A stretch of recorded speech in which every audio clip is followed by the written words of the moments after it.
وده شكل الجامع من برا في صلاة الفجر. كل البوابات مفتوحة كانت، وده شكل الجامع. يلا بينا نشوفه من دول. السلام عليكم يا شباب، يا رب تكونوا بخير. اليوم احنا في جامع السيدة زينب، وده شكل الجامع من برا. وهنا دي الساحة قدام الجامع، ساحة كبيرة، وهنا في مقام في الساحة. ده شكل المقام اللي من برا. هندخل جوا دلوقتي نشوف المقام بتاع السيدة زينب.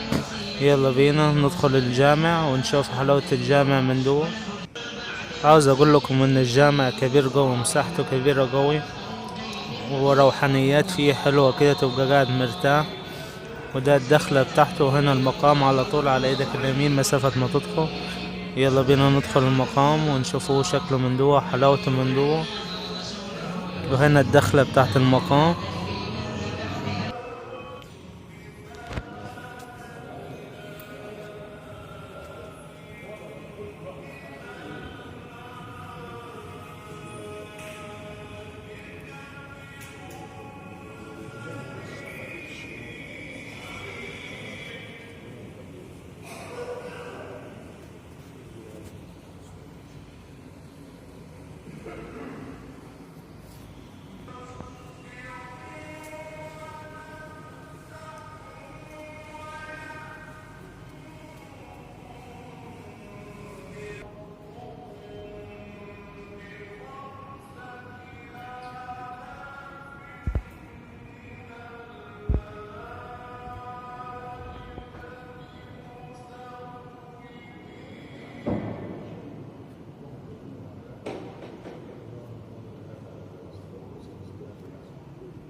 وبعد ما زرنا المقام هنا انا والحج، خدنا صور انا والحج وصحباته، وادي شكل الصور بتاعتنا.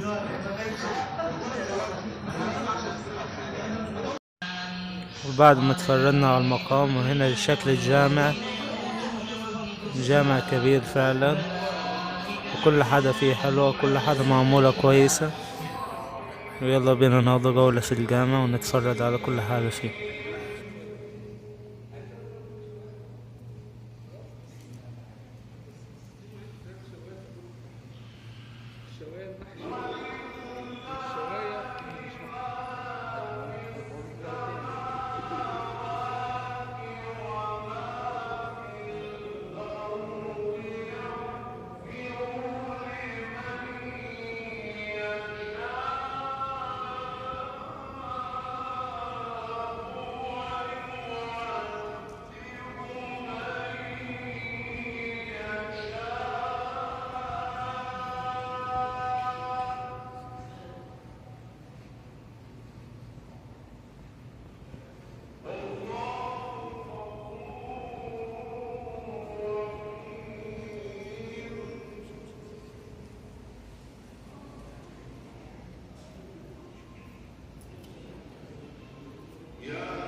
وهنا بعد ما طلعنا من صلاة الفجر، في ناس بتوزع فطار على الناس، جزاهم الله كل خير.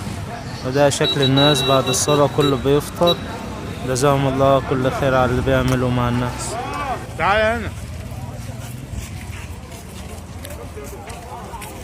ايه خدت